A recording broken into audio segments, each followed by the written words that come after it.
everybody, welcome back. I hope you're working along with me. We are going to put our pages in our book today. Last time we made all of the base pages, the cover, wrapped the cover, made the hinges, and attached the hinges. And today we are going to insert the pages, and then we'll just see how far we get. All right, so I decided that I'm going to start with a blue, so it's going to be blue, green, I'm alternating, obviously blue, green, blue, green. And I usually insert my pages from the back, so I'm going to start with the green. And while we were away, I put tape on either side of my fins to insert the pages. You could have done this before you put them in the book. Honestly, I didn't think of it. But anyway, so you just want to put a piece of tape, keep it up towards the folded edge and not down towards this score in here, because that'll, you want to keep your book up a little bit, your pages, just to keep these moving freely, okay? And it's just a constant matter of playing with these. Okay, so to attach your pages, you want to remove one of the back of one side of the piece of tape. Don't do them both.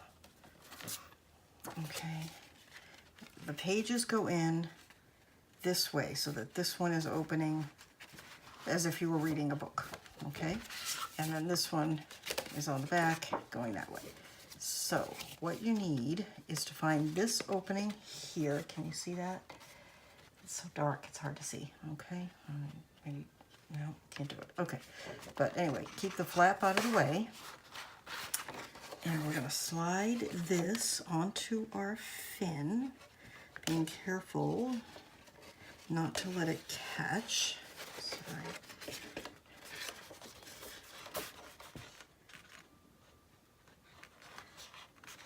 It's hard to do this when you can't get your head over it.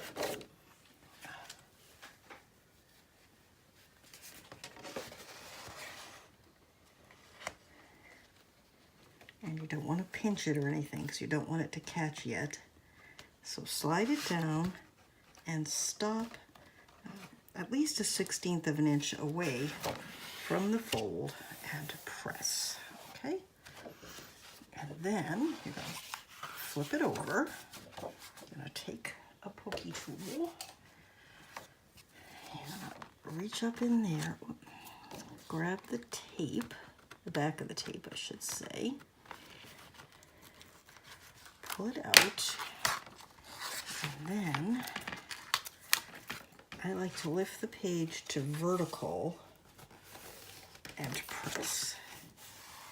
Ooh, that's not too straight. It's not bad though. I can live with that. Okay. Remember, most people are not looking super close at your book. That's fine. Remember, if you put these too far down, this page will catch. And if that happens to you, it's no big deal. You can either use your undo and take it out, redo it, or you could just trim this piece, which is the easier. Okay, so now we're going to take this off, and we're going to add one of our blue pages.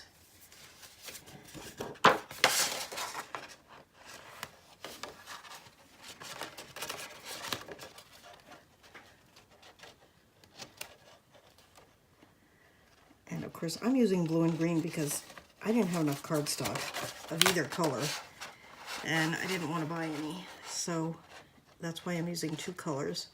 You obviously, if you have plenty of cardstock, or you just don't, like the idea of using two colors, by all means, just use one color. Okay, it's in. Press. Now we're going to fold it back this way. And this is why when you put your tape on, you want to keep it up towards the top of the fin so that you have some room to leave the pages up a bit. And there's the second page.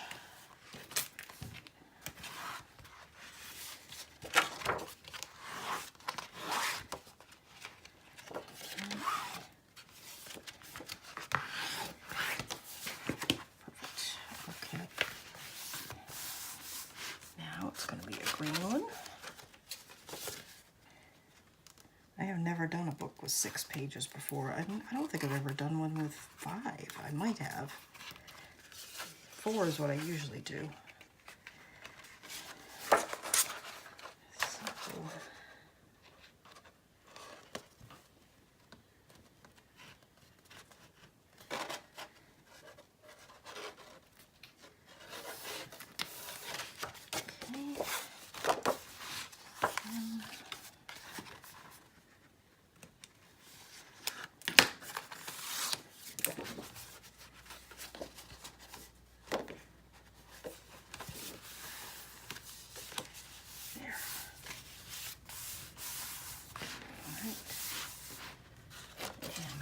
I'm kind of liking these alternating colors.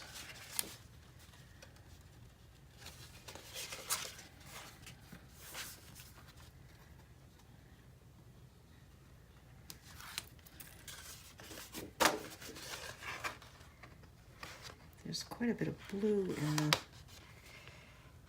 this particular paper line for a Christmas album. So I'm perfectly fine with using blue cardstock with it. I have the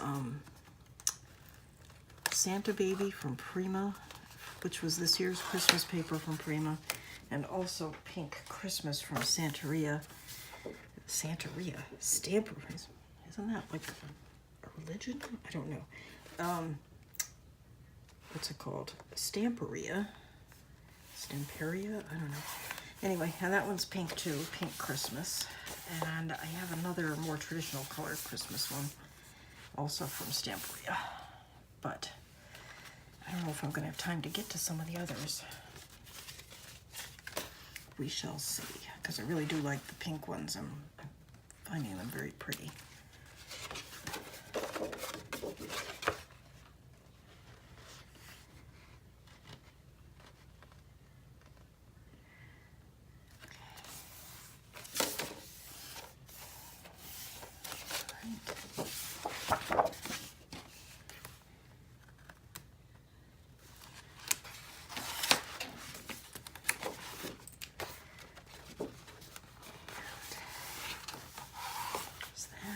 Now, if you're ever doing this, I should have mentioned this, and you got this tape just a little bit too far down this way and it's sticking out a little bit and it's sticky, you can just put a little bit of powder on that, like a sheer powder, and that'll take the stickiness away.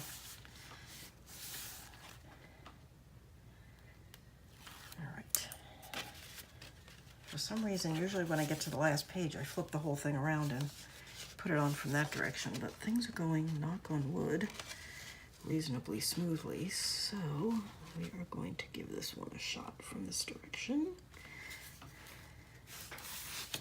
Okay.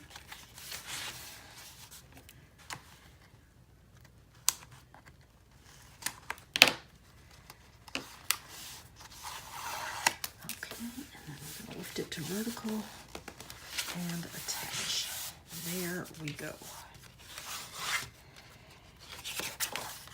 Oops. Okay. Why do you not want to turn? Did I put you down too far?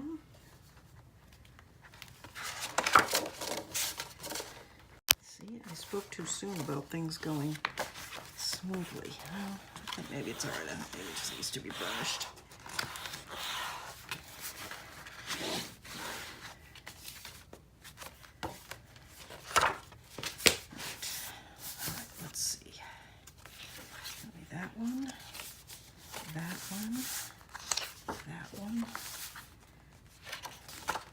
We ended up with 36 individual pages. Let's see, not including the cover. So we have 1, 2, 3, 4, 5, 6. So 6 times 6 is 36. Okay.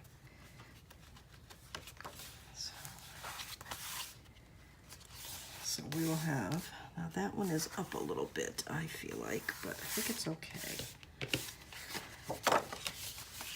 The problem with the green ones, of course, is they don't blend in as well, so if you have an issue, it's more obvious, but most people are simply not going to be looking that closely down into the hinges of your book.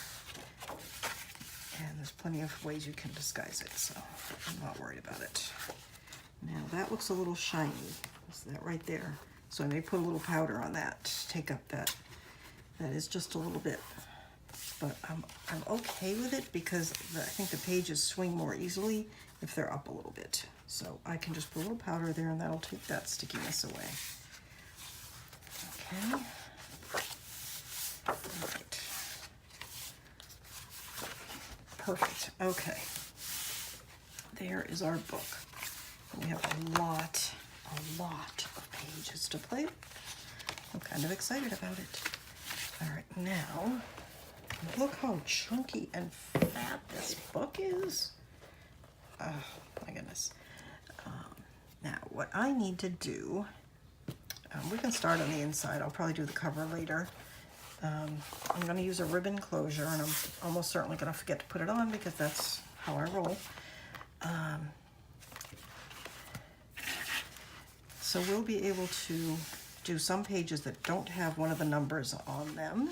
We also have 6 side pocket inserts to make. That'll be fun. This, I think, is going to be what I put on the cover.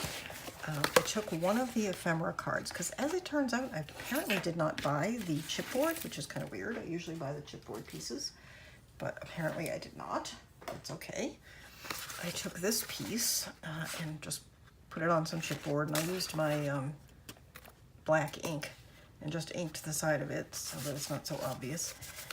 And then I'm going to put that, and then that, and then this, and I'm probably going to put this up on foam tape just to give it a little height, and I may put all these other 2 pieces on chipboard as well, so that I just get a little more dimension on the cover, because I don't really want to put a lot of flowers or anything like that on this particular cover. So we shall see. But anyway, I wanted to get these pieces cut and set aside so that I didn't accidentally use them somewhere else before I got a chance to use them. So again, this is one of the cards, the 4x6 ephemera cards. And I cut, so that's 4x6. The next piece I cut 4.5 by 6.5, and then the outer piece I cut 5.5 by 7.5. So these pieces, both of these pieces came from the Patterns and Solids pad.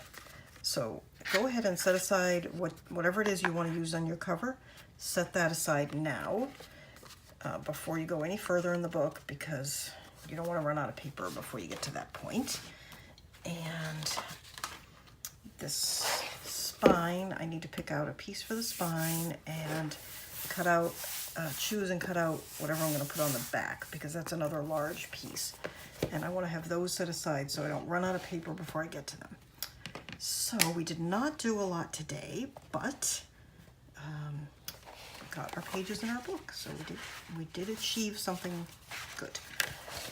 All right, so that'll be it for today, or for this video anyway. Thank you so much for watching. I will see you next time. So in the meantime, before the next time we meet, go ahead and choose whatever you're going to use for the front and back cover and spine, and get those pieces cut out and set aside. You don't have to put them on yet, but you don't want to run out of paper before you get that done. So go ahead and set those aside. And then next time we meet, we will start. I think we're just going to work from the front and work our way back. Again, I'm going to link the video from my sister Scrapper down below for you to watch, because I think it'll be helpful. That's definitely where I got my inspiration for this album. And you might find it, I think you will find it enjoyable. It's a nice video. She makes beautiful albums. And I will see you next time. Please like if you've enjoyed, subscribe, hit the notification bell so that you'll be notified of any new videos. And please feel free to follow me on my Facebook page and Instagram, which are both The Quiet Cat Paper Co. Thank you so much for watching.